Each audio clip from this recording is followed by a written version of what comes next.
Hello, today I'm looking at Majjhima number 100, which is called the Sangarava Sutta, translated as to Sangarava. Now the location is the Kosalan country, Kandalakappa, at the mangrove grove belonging to the Brahmin clan of Todaya. And persons mentioned are Buddha, with a large number of bhikkhus and monks, bhikkhus or monks, Dhananjani, who's a Buddhist follower, but also a Brahmin, and Sangarava, a Brahmin student. Now this sort of starts by describing Buddha and a large number of followers wandering in the Kosalan country, and then describes a Brahmin woman named Dhananjani, who was also a follower of Buddha, and she lived in Kandalakappa. One day she stumbled, and on regaining her balance, exclaimed praise to Buddha 3 times. This praising was overheard by a Brahmin student called Sangarava, who was staying at Kandalakappa. The student who was master of the 3 Vedas, or Vedas, in liturgy, philology, grammar, and in the marks of a great man. Now Sangarava then admonishes the woman, Dhananjani, saying it is inappropriate to praise a bald-headed recluse. Dhananjani replies that if Sangarava knew the Buddha, he would never think to revile him. So Sangarava agrees to meet Buddha the next time he's in the locality. So, after wandering in the Kosalan country, Buddha eventually arrives at Kandalakappa, or should that be Chandalakappa, and goes to stay in the mango grove belonging to the Brahmins of the Todaya clan. So Sangarava goes to Buddha, exchanges the usual courtesies, and then asks a question. There are some recluses and Brahmins who teach the holy life after having gained direct knowledge. Where amongst the Brahmins and recluses does Master Gautama stand? Buddha replies, there are some recluses and Brahmins who are traditionalists, who teach on the basis of oral tradition, such as the Brahmins of the 3 Vedas, and that's the ancient Sanskrit texts. And there are some Brahmins and recluses who teach based on faith. And there are some Brahmins and recluses who have directly known the Dhamma for themselves and who teach the fundamentals of the holy life. I, Sangarava, am one of those who teach having directly known the Dhamma. Buddha goes on to explain, before my enlightenment, I thought thus, the household life is crowded and dusty. Life gone forth is wide open. It is not easy to lead the holy life whilst living at home. So I went forth into homelessness. Buddha then describes his journey in homelessness, as previously described in Sutta 26, how he became a disciple of Alara Kalama, and that once Buddha had learnt the Dharma of this man, realized that his Dhamma does not lead to enlightenment, only to the reappearance in the base of nothingness, though that's still in the cycle of death and rebirth. So then Buddha went to study under Uddaka Ramaputta, and again Buddha learnt this man's Dhamma. But again Buddha realized this Dhamma did not lead to enlightenment, only to reappearance in the base of neither perception nor non-perception. So again, Buddha left. This time, Buddha found a quiet place at Uruvela with a quiet flowing river and a nearby village for alms food. He saw this as a place that would serve as a place of striving. And then the sutta picks up the story in Sutta 36. And this describes how Buddha thought of 3 instances that a man striving who has not withdrawn from sensual pleasures is like trying to set fire to a wet piece of wood lying in water.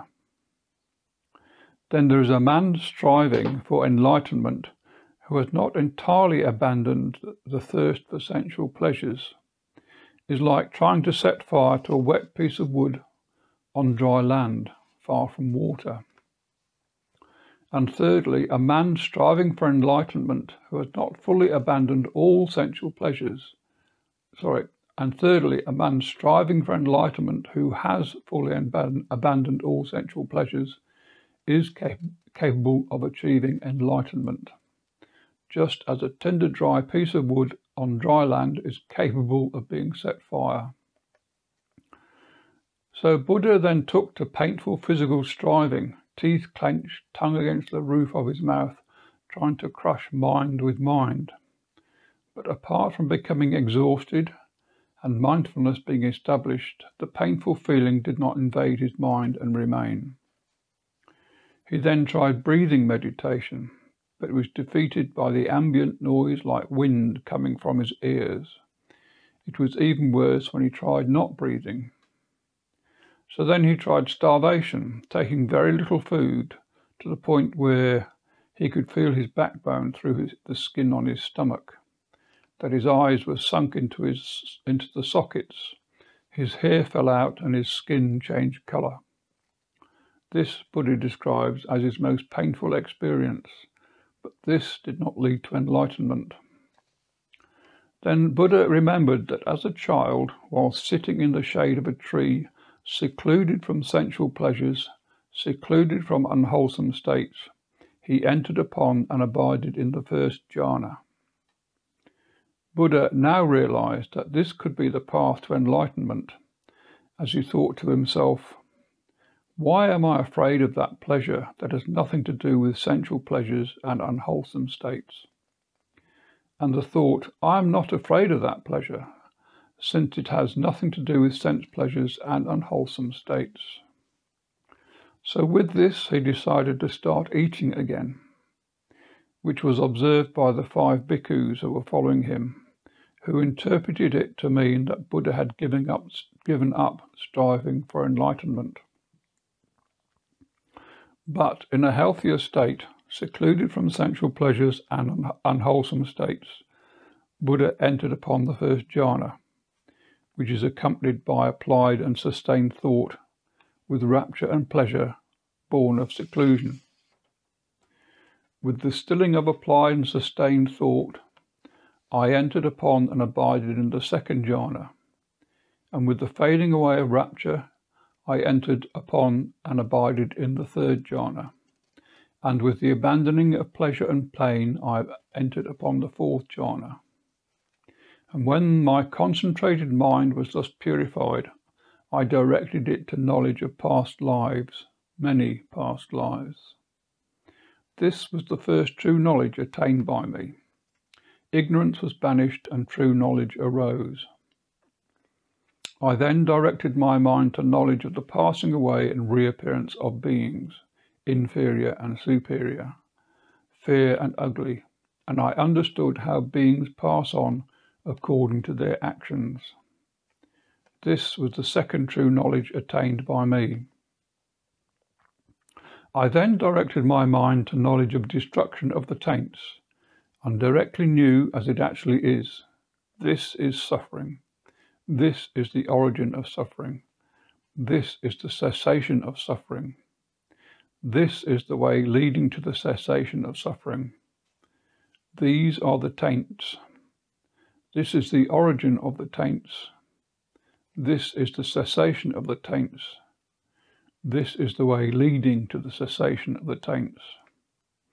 And when I knew this, my mind was liberated from the taint of sensual desire, from the taint of being, from the taint of ignorance. I directly knew birth is destroyed, the holy life has been lived, what had to be done has been done. There is no coming into the state of being. This was the third true knowledge attained by me. Sangarava, the Brahmin student, congratulates Buddha on his striving, and then asks, Are there gods? It is known to me, Buddha replies, to be the case. There are gods. But how so, says Sangarava. Doesn't that make what you say empty and false? Buddha replies, when one is asked if there are gods, whether one answers there are gods, or it is known to me to be the case there are gods, a wise man can definitely draw the conclusion that there are gods. With that, the Brahmin student thanks Buddha for having made the Dhamma clear, and that he goes to Master Gotama for refuge, to the Dhamma and the Sangha.